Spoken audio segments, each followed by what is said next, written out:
Hello दोस्तों, स्वागत है आप लोगों का अपने यूट्यूब चैनल पर। आज के इस वीडियो में हम लोग डिस्कस करने वाले हैं 20 जनवरी का जो जूनियर लेवल का पेपर है, 20 जनवरी 2023 का जूनियर लेवल के पेपर के मैथमेटिक्स को। जितने भी मैथमेटिकल क्वेश्चन आप लोगों से पूछे गए थे 20 जनवरी को, उन सभी को हम लोग यहाँ पर एक एक करके डिस्कस करेंगे। पहला क्वेश्चन आप लोगों को स्क्रीन पर दिख रहा होगा, संख्या 729 गुणे 64 के वर्गमूल और घनमूल का अंतर क्या होगा।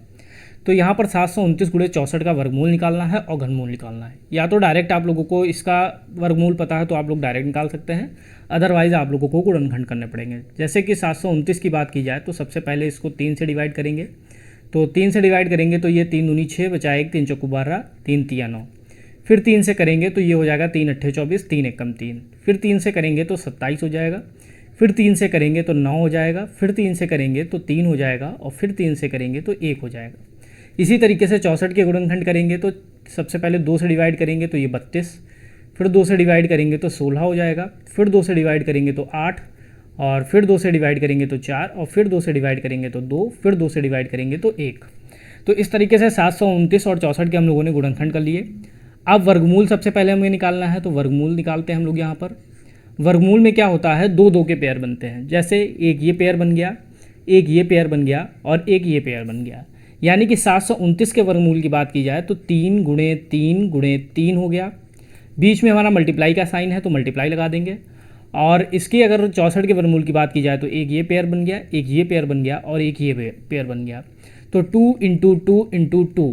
तो इस तरीके से हमारा वर्गमूल आ गया 729 का। यहाँ पर 3 तिया 9 तिया 27 और 64 का वर्गमूल हमारा हो गया 8। डायरेक्ट आप लोगों को वैसे याद होना चाहिए 30 तक के वर्गमूल 729 का 27 होता है और 64 का 8 होता है।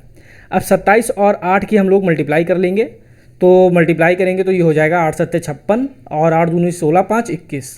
अब इसी तरीके से अब हम लोग घनमूल निकाल लेंगे। वर्गमूल में जिस तरीके से 2 के पेयर बनते हैं, इसी तरीके से घनमूल में 3 के पेयर बनते हैं। जैसे 3 3 3 का एक पेयर बन गया, यहाँ तक ये एक पेयर बन गया। फिर इसी तरीके से 3 3 3 का ये पेयर बन गया। यानी 729 के वर्गमूल की बात की जाए तो 3 इंटू 3, बीच में मल्टीप्लाई का साइन है तो मल्टीप्लाई लगा दिया। इसी तरीके से 2 की बात की जाए तो एक पेयर 2 का ये बन गया, एक पेयर ये बन गया। तो 3 3 के पेयर बनाते हैं हम लोग घनमूल में। तो ये हमारा बन गया 3 तिया 9 और ये 2 दूना 4। तो ये हमारा हो गया 36। जब हम लोग इसकी मल्टीप्लाई करेंगे तो 36। अब कह रहा है इनका अंतर क्या होगा, तो अंतर निकालने के लिए 216 माइनस 36 कर देंगे। 216 में से 36 माइनस करेंगे, हमारा आंसर आ जाएगा। तो 216 में से 36 माइनस करेंगे, 6 में से 6 गया 0, 11 में से 3 गया 8 और 180। यानी इस क्वेश्चन का राइट आंसर हमारा ऑप्शन नंबर 4 हो जाएगा। तो जब भी आप लोगों को इस टाइप का क्वेश्चन दिया हो, पहली बात आप लोगों को 1 से 30 तक के वर्ग, और जब आप लोगों को वर्ग याद होंगे तो वर्गमूल अपने आप याद हो जाएंगे। 1 से 30 तक वर्ग याद होने चाहिए और कम से कम 1 से 15 तक की आप लोगों को घन याद होनी चाहिए। तो वर्गमूल 729 का डायरेक्ट होता है 27। अगर आप लोग डायरेक्ट नहीं पता तो आप लोग इस तरीके से कैलकुलेट करेंगे। 64 का डायरेक्ट हमें पता है 8 अट्ठे 64 होता है, 8 होता है। मल्टीप्लाई किया तो 216 आ गया। इसी तरीके से घनमूल निकाला तो घनमूल हमारा टोटल 36 आ गया। दोनों का अंतर निकालना था, माइनस कर दिया। नेक्स्ट क्वेश्चन है 2 की घात y माइनस 4 गुणे 6 की घात y माइनस 4 बराबर 12 की घात माइनस 4।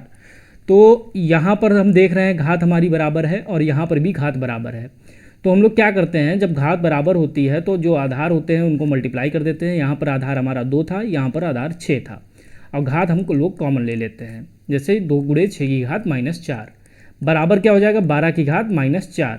अब इनकी अगर हम लोग मल्टीप्लाई कर देंगे तो ये हो जाएगा 12 की घात y माइनस 4 बराबर 12 की घात माइनस 4।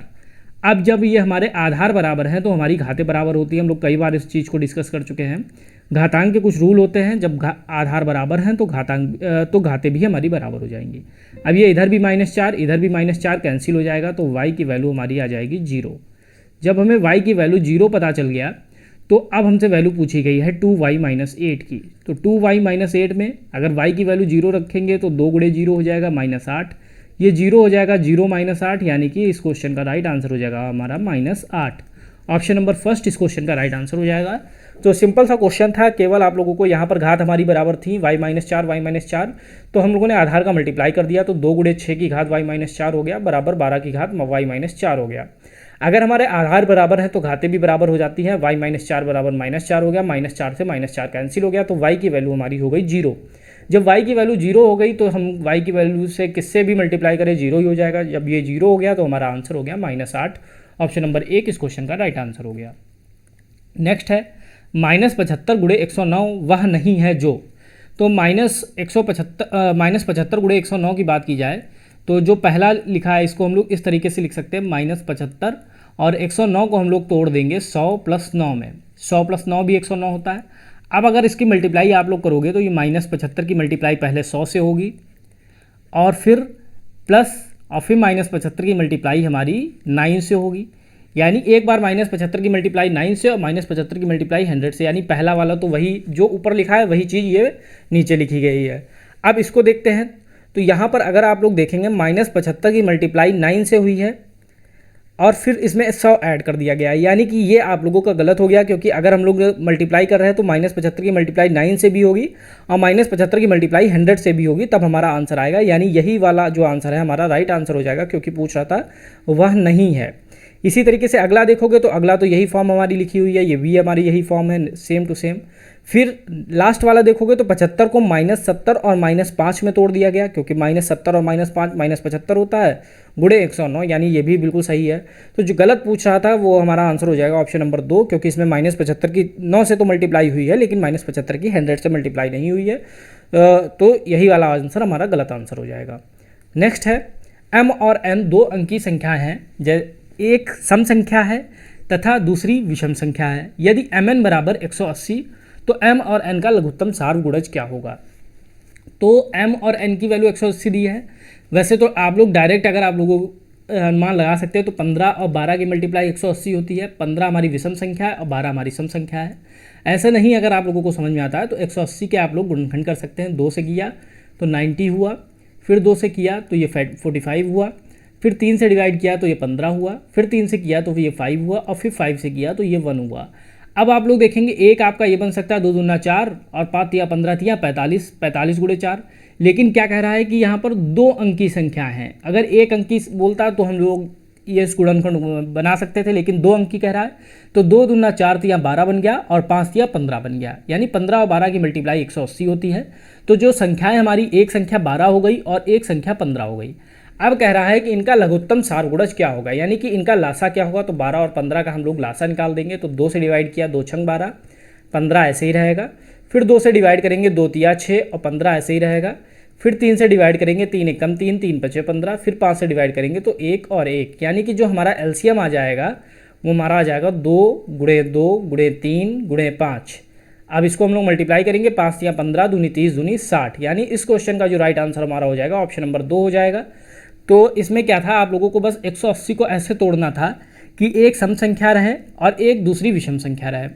तो और दोनों जो संख्या हैं वो 2 अंकी होनी चाहिए। अगर हम लोग यहाँ पे गुणनखंड बनाते 1 2 बन जाता और 3 दूनी 6, 6 तिया 18 पंचे 90, 90 गुणे 2 बनता। लेकिन 2 जो है 1 अंकी रहती, 90 2 अंकी रहती। लेकिन हमें दोनों 2 अंकी करनी थी, इसलिए हमने 2 दूना 4 तिया 12 एक बना और एक 5 तिया 15 बना। तो 12 और 15 एक हमारी सम भी हो गई, एक विषम भी हो गई। इनका हम लोगों ने एलसीएम निकाल दिया। एलसीएम हमारा 60 आया, यानी कि इस क्वेश्चन का जो राइट आंसर हमारा हो गया ऑप्शन नंबर 2। नेक्स्ट क्वेश्चन है 0.39 प्लस 2.15 प्लस 0.75 इतना ऐड करना है। फिर उसमें ऐड करना है -1.001, यानी इसको हम लोग ऐसे भी पढ़ सकते हैं 0.39 प्लस 2.15 प्लस 0.75, फिर प्लस और माइनस मिलके माइनस बना देते हैं। ये सब हम लोग जानते हैं 1.001। तो प्लस माइनस माइनस हो गया 1.001। अब जो प्लस वाले पद हैं उनको हम लोग ऐड कर लेंगे और माइनस वाले को माइनस कर देंगे। तो प्लस वाले कितने हैं उन सबको हम लोग एक जगह पे नोट डाउन कर लेते हैं। तो प्लस में हमारा 0.39 था, 2.15 था और 0.75 था। इनको ऐड करेंगे 9 5 14, 14 5 19, हासिल लगा 1। तो 3 1 4, 4 1 5 और 5 और 7 12, 12 का हासिल लगा 1। तो 2 और 1 3, यानी 3.29 इनका योगफल हो गया -1.001। अब इसमें से हम लोग माइनस कर देंगे 1.001। अब हम लोग यहाँ पर एक कम है तो 1 जीरो ऐड कर लेंगे, क्योंकि दशमलव के बाद आप लोग कितने भी जीरो ऐड करें उससे कोई भी फर्क नहीं पड़ता।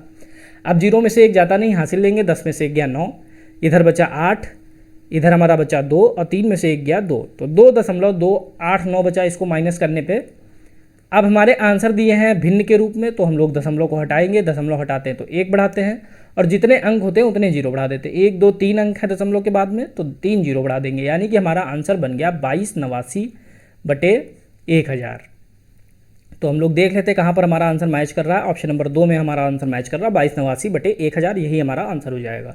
सिंपल सा क्वेश्चन था, जो प्लस वाले थे उनको ऐड कर लेना था, माइनस को माइनस करके दशमलव हटा देना था, दशमलव के बाद जितने भी अंक हैं उतने हम लोगों ने जीरो ऐड कर दिया, हमारा आंसर आ गया।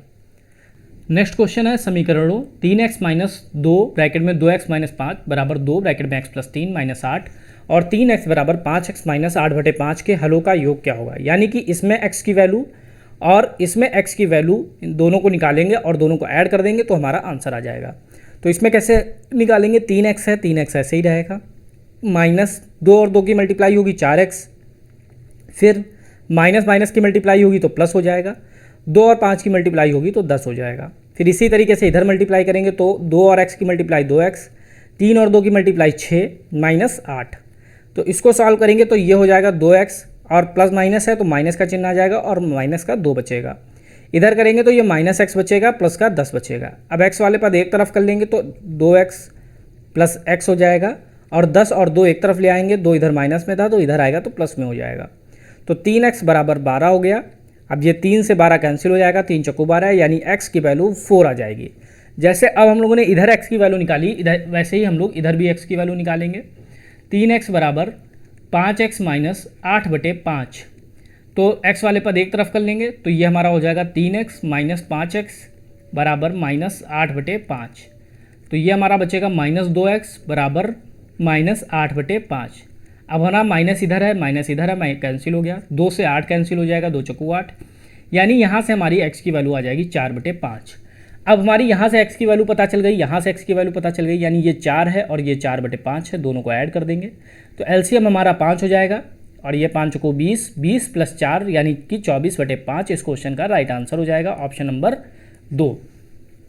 तो इसमें आप लोगों को जो पहली इक्वेशन थी यहाँ से x की वैल्यू निकालनी थी, सिंपली आप लोगों ने मल्टीप्लाई कर देना है, पक्षांतर कर लेना है, x की वैल्यू आपको 4 मिल जाएगी।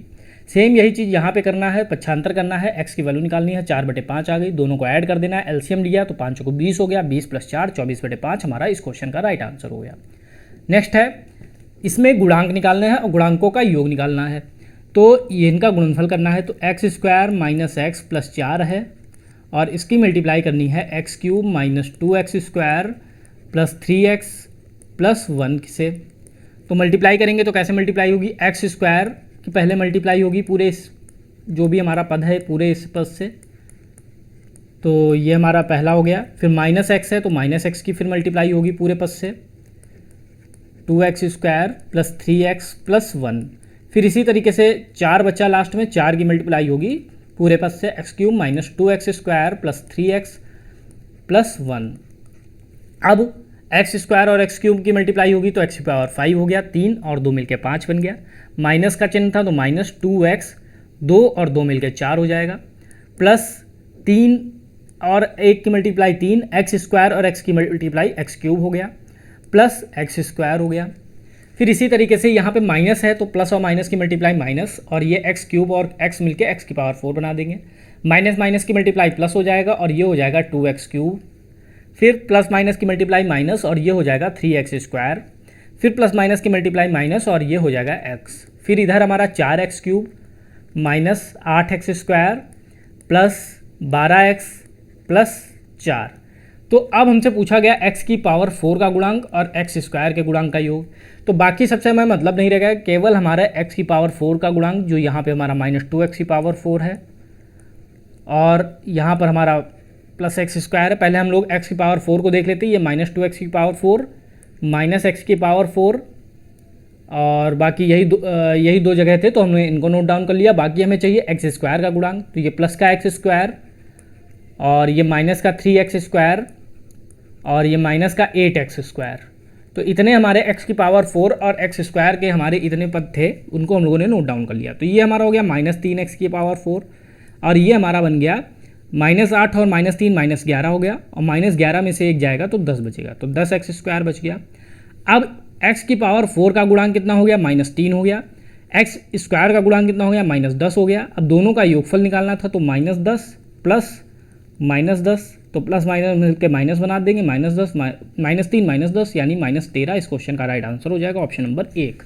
तो इसमें केवल आपको मल्टीप्लाई करना था, मल्टीप्लाई करने के बाद आपको पूरा सॉल्व करने की ज़रूरत नहीं है, केवल आपको x⁴ चाहिए और x² चाहिए, तो केवल उनको आप लोग जोड़ लें या घटा लें, जो भी हो रहा है। घटाने के बाद हमारा ये बचा 3x⁴ - 10x² यानी x⁴ का जो गुणांक है -3 और x² का जो गुणांक है वो -10, दोनों का योगफल हो जाएगा -13। नेक्स्ट है 20,000 का एक सही 1/2 वर्ष का 10% वार्षिक की दर से चक्रवृद्धि ब्याज, जबकि ब्याज अर्धवार्षिक संयोजित होता है। तो हम लोगों ने बात की थी जब भी ब्याज अर्धवार्षिक संयोजित होगा तो दर जो है वो हमारी आधी हो जाएगी, जैसे कि यहाँ पे 10% है, तो जब अर्धवार्षिक संयोजित हो रहा है यानी दर हमारी हो गई 5%। और समय हमारा 2 गुना हो जाता है, क्योंकि समय हमारा यहाँ पर कितना है 3/2 है, क्योंकि 2 एकम 2 2 एकम 2 और 1 3 3/2, तो समय 2 गुना हो जाता है, यानी 2 से 2 कैंसिल हो गया, तो 3 वर्ष हमारा समय हो गया। समय 3 वर्ष हो गया, दर हमारी 5% हो गई। अब हम लोगों को सिंपली जो है ब्याज निकाल लेना है। तो चक्रवृद्धि मिश्रधन का फार्मूला होता है ए ब्रैकेट में P + 1 + R/100⁴n। तो ये फार्मूला होता है ए मिश्रधन बराबर मूलधन ब्रैकेट में 1 + R मतलब दर बटे 100⁴n मतलब समय। तो P हमको दिया है 20,000, तो 20,000 1 + R हमको दिया है 5/100 की घात कितनी हो जाएगी हमारी 3 वर्ष है, तो 3 हो जाएगी। अब हम लोग इसको सॉल्व करेंगे तो ये हमारा हो जाएगा 20,000, इधर एलसीएम ले लेंगे 105 हो जाएगा, 100 एकम 100 और 5 105/100 की पावर 3, 5 से डिवाइड कर देंगे, 5 दूनी 10, 5 एकम 5, 5 दूनी 10 0, यानी हमारा बन गया 20,000 और इधर बन गया 21/20 की पावर 3। अब इसको हम लोग सॉल्व कर लेंगे, 21 की पावर 3 का मतलब होता है 9261। इसको हम लोग ऐसे लिख लेंगे 1 2 3 गुणे 21 की घात 3 का मतलब होता है 9261। डायरेक्ट आप लोग कर सकते हैं, अदरवाइज 21 की 3 बार मल्टीप्लाई करेंगे तो आपको यही सेम चीज़ मिलेगी। नीचे 20 गुणे 20 गुणे 20। अब ये 0 0 0 3 0 यहाँ और 3 0 ये कैंसिल हो जाएंगे। 2 से डिवाइड किया तो 10 हो जाएगा, फिर 2 से डिवाइड किया तो ये 5 हो जाएगा, यानी हमारा ये बन गया 5 गुणे 9261/2। अब इसको हम लोग सॉल्व करेंगे, 5 गुणे 9261/2, तो ये हो जाएगा 46,305/2।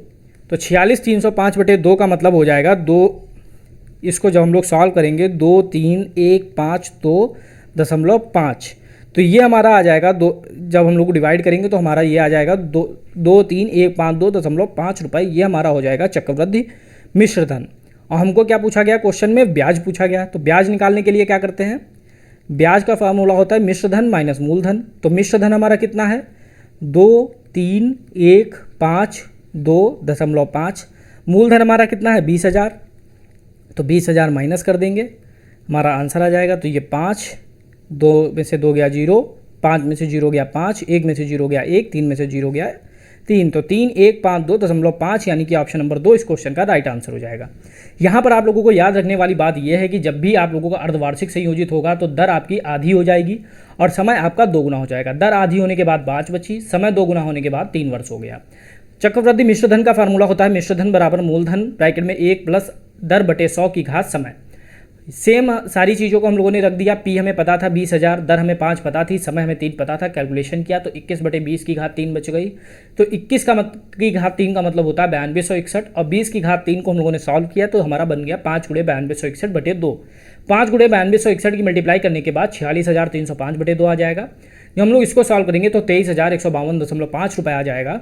अब हमारा मिश्रधन 23,152.5 है, मूलधन हमारा 20,000 है, ब्याज निकालना है तो मिश्रधन में से मूलधन घटा देंगे तो 3,152.5 रुपये हमारा चक्रवृद्धि ब्याज हो जाएगा इस क्वेश्चन का।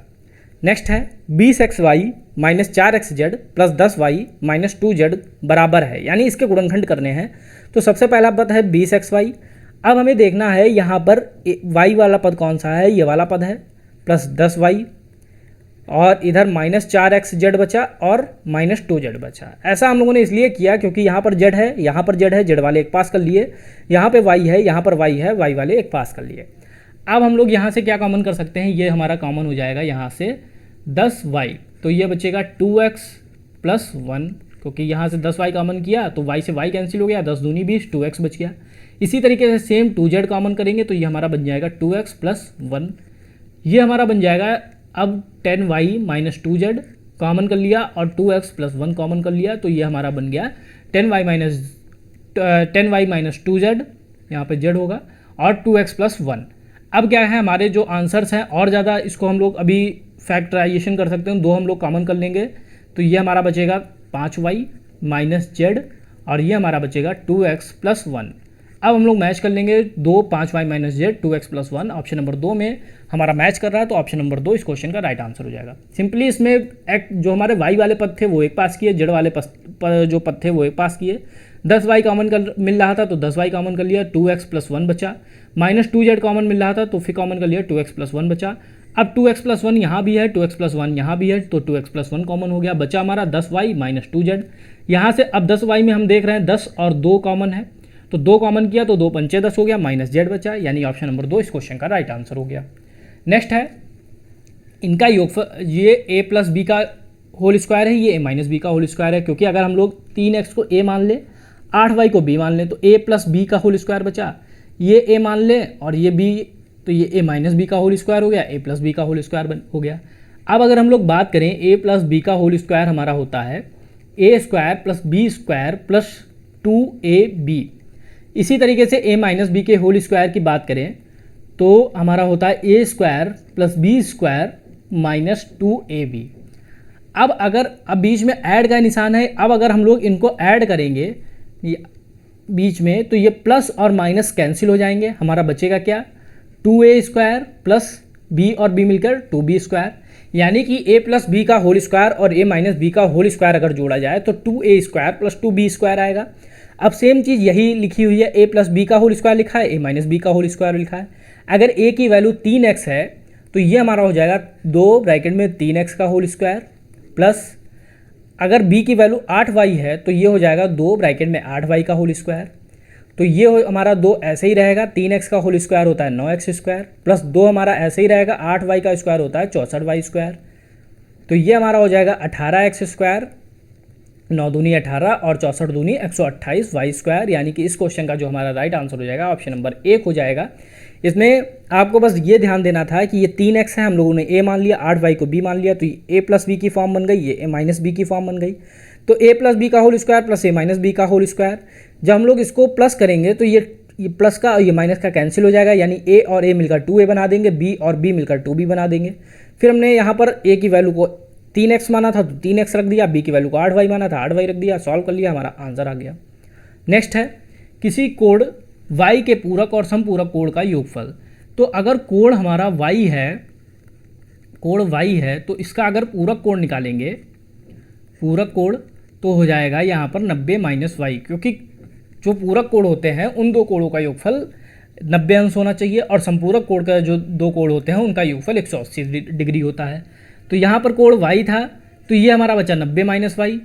अब अगर इसके संपूरक की बात की जाए तो संपूरक हमारा हो जाएगा 180 माइनस वाई, क्योंकि दो संपूरक कोणों का योगफल 180 अंश होता है, तो 180 माइनस वाई हो जाएगा।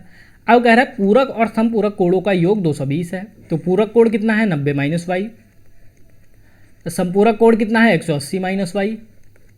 अब इन दोनों का योगफल क्वेश्चन में कितना दे रखा है 220, तो 180 और 90 मिलकर कितना बना देंगे 270। अब y और y जुड़ जाएगा माइनस 2y हो गया बराबर 220। अब 220 का इधर पक्षांतर कर देंगे तो 270 माइनस 220 हो जाएगा बराबर 2y हो जाएगा।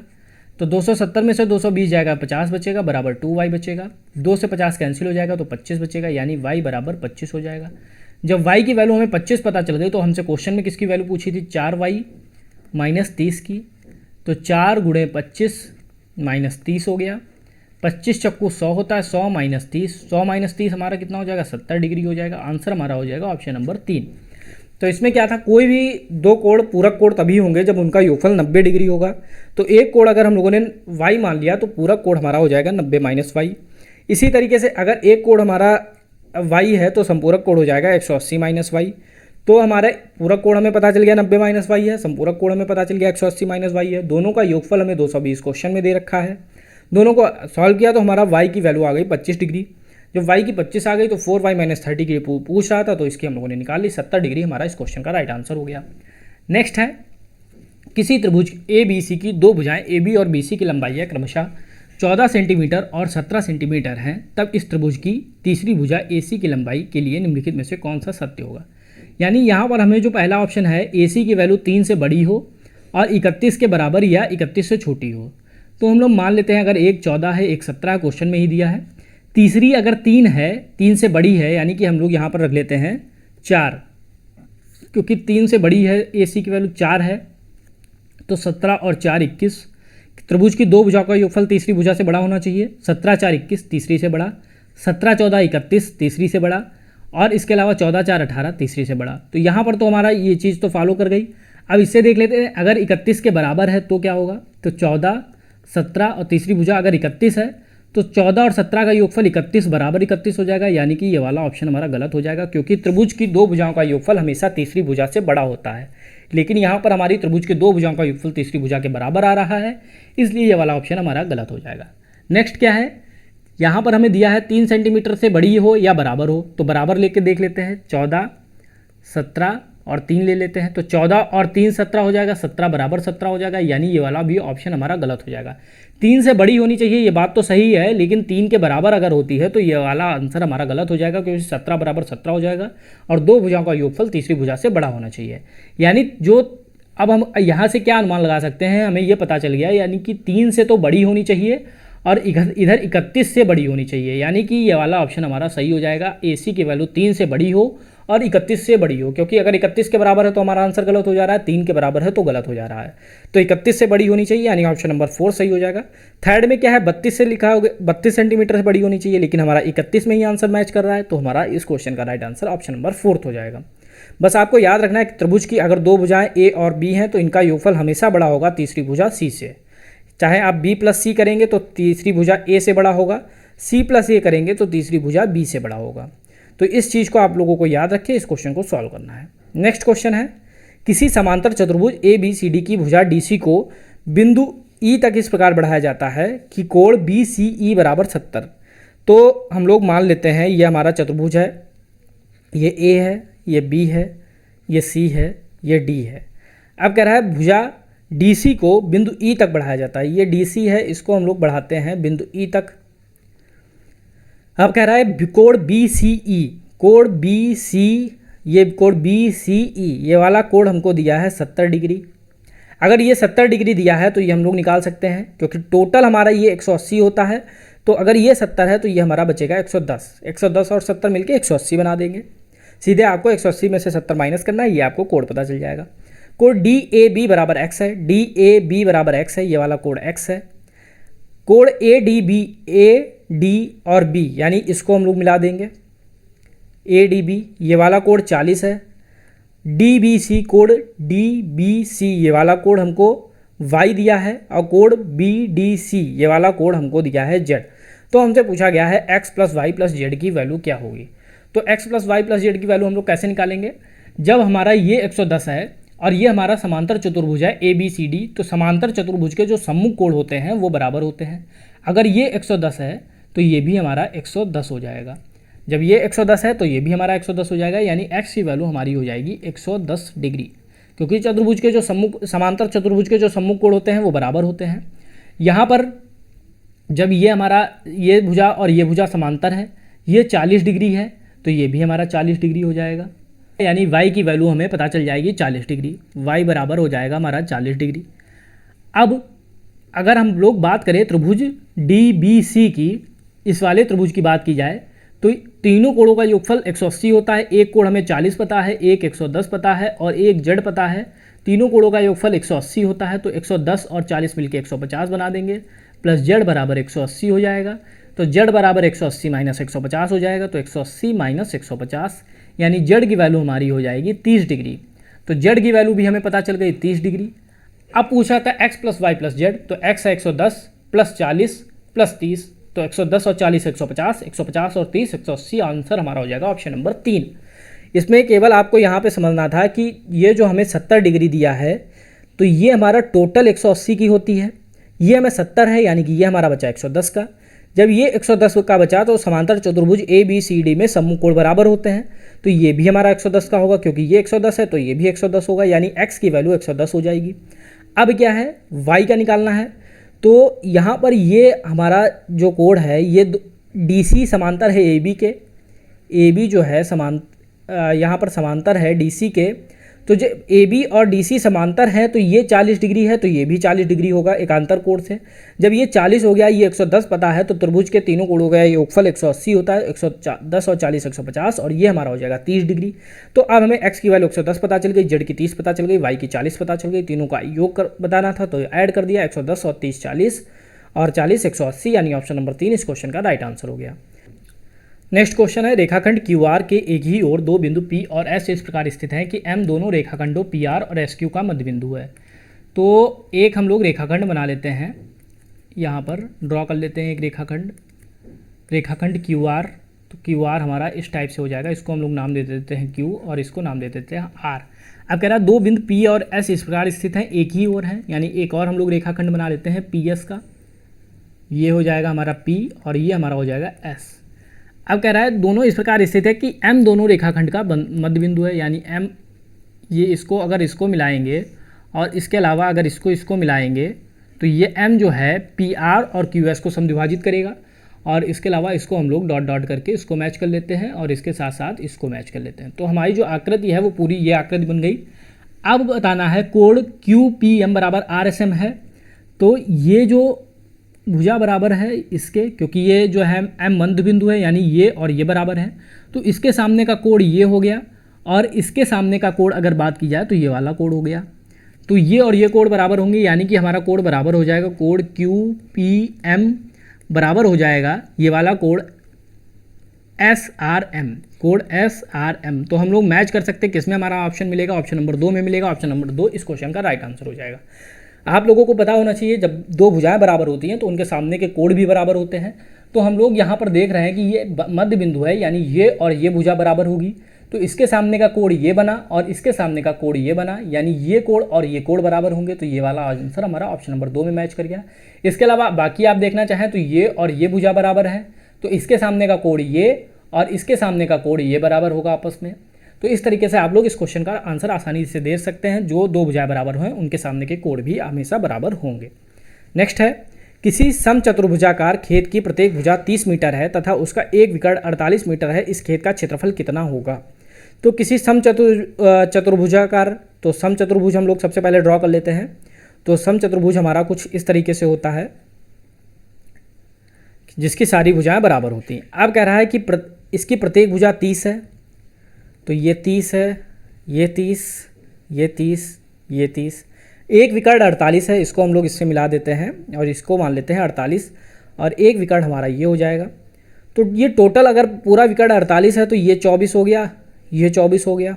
इसको x मान लेते हैं, इसको x मान लेते हैं, क्योंकि जो विकर्ण है वो एक दूसरे को समद्विभाजित करते हैं। तो ये 24, ये 24, ये x, ये x, और हमेशा 90 डिग्री का एंगल बनाते हैं। तो समचतुर्भुज की ये खास बात होती है कि सभी भुजाएं बराबर होती हैं, विकर्ण एक दूसरे को समद्विभाजित करते हैं और 90 डिग्री का एंगल बनाते हैं। जब 90 डिग्री बनाते हैं तो ये हमारा हो जाएगा आधार, ये हमारी हो जाएगी ऊंचाई, और ये हमारा हो जाएगा कर्ण। तो समकोण त्रिभुज में क्या होता है, आधार का स्क्वायर यानी x का स्क्वायर प्लस लंब का स्क्वायर यानी 24 का स्क्वायर बराबर कर्ण का स्क्वायर यानी 30 का स्क्वायर। तो 30 का स्क्वायर होता है 900, 24 का स्क्वायर होता है 576, और एक्स स्क्वायर हमारा ऐसे ही रहेगा। तो एक्स स्क्वायर बराबर हो जाएगा 900 माइनस 576। तो 10 में से 6 जाएगा तो 4 बचेगा, और 9 में से 7 जाएगा तो 2 बचेगा, और यहाँ हमारा बचा 8, 8 में से 5 जाएगा 3। तो एक्स स्क्वायर बराबर 24, यानी एक्स की वैल्यू 18 हो जाएगी, क्योंकि 324 का जो वर्गमूल होता है वो 18 होता है। तो x की वैल्यू 18 पता चल गई, यानी ये 18 है तो ये भी हमारा 18 हो जाएगा। तो टोटल जो दूसरा विकर्ण है, विकर्ण D2 मान लें अगर इसको, तो दूसरा विकर्ण जो है 18 प्लस 18 हो जाएगा। तो 18 18 36 होता है, तो ये हो जाएगा 36 मीटर। एक विकर्ण हमें 48 पता है, एक विकर्ण हमें 36 पता है, इसको हम लोग D1 मान लेते हैं, इसको हम लोग D2 मान लेते हैं। क्षेत्रफल निकालना है, एरिया निकालना है, तो एरिया का फार्मूला होता है 1/2 D1 इंटू D2, 1/2 दोनों विकर्णों का गुणनफल। तो 1/2 गुणे 36 गुणे 48। तो इसको सॉल्व करेंगे तो 2 से काटेंगे 18 बचेगा, 18 और 48 की मल्टीप्लाई करेंगे, हमारा इस क्वेश्चन का आंसर मिल जाएगा 864 मीटर स्क्वायर। ऑप्शन नंबर 2 इस क्वेश्चन का राइट आंसर हो जाएगा। तो यहाँ पर सबसे पहले समचतुर्भुज को आप लोगों को पता होना चाहिए कि समचतुर्भुज के जो विकर्ण हैं एक दूसरे को समद्विभाजित करते हैं, 90 डिग्री का एंगल बनाते हैं। तो टोटल ये 48 है, तो ये 24 बची। टोटल ये हमारी हम लोगों ने इसको x मान लिया, ये x मान लिया, तो ये टोटल 2x हो गई। अब यहाँ पे 90 डिग्री बन रहा है, ये x है, ये 24 है, ये 30 है, ये हमारा आधार हो गया, ये लंब हो गया, ये हमारी ऊंचाई हो गई। तो आधार स्क्वायर बराबर, ये हमारा कर्ड हो गया, तो आधार स्क्वायर प्लस लंब स्क्वायर बराबर कर्ड स्क्वायर, यानी x की वैल्यू हमारी 18 पता चल गई। तो ये इतनी 18 है, तो टोटल कितनी हो जाएगी, 36 हो जाएगी। क्षेत्रफल का फार्मूला होता है 1/2 गुणे विकर्णों का गुणनफल 1/2, 1 विकर्ण 36 1 48 है। सॉल्व किया, 864 मीटर स्क्वायर हमारा इस क्वेश्चन का राइट आंसर हो गया। नेक्स्ट है, किसी ठोस लंबवृत्तीय बेलन का कुल पृष्ठीय क्षेत्रफल 462 सेंटीमीटर स्क्वायर है। कुल पृष्ठीय क्षेत्रफल क्या होता है, 2πr ब्रैकेट में h + r बराबर है 462 के।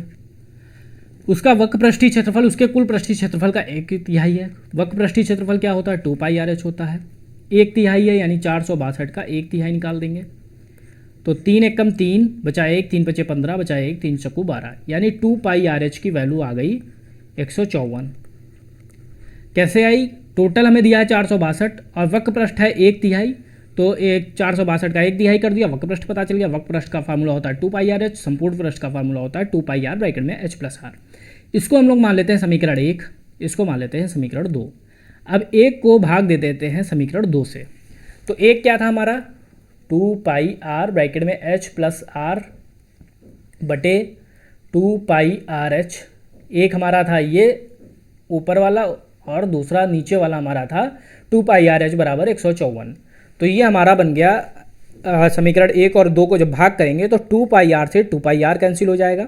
और इसको जब हम लोग डिवाइड करेंगे तो 11 से भाग देते, 11 × 44 बचा 2, 11 × 2 = 22, 11 × 1 = 11 बचा 4, 11 × 44, 14 से डिवाइड किया, 14 × 3 = 42।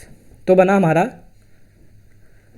h + r बटे h बराबर 3।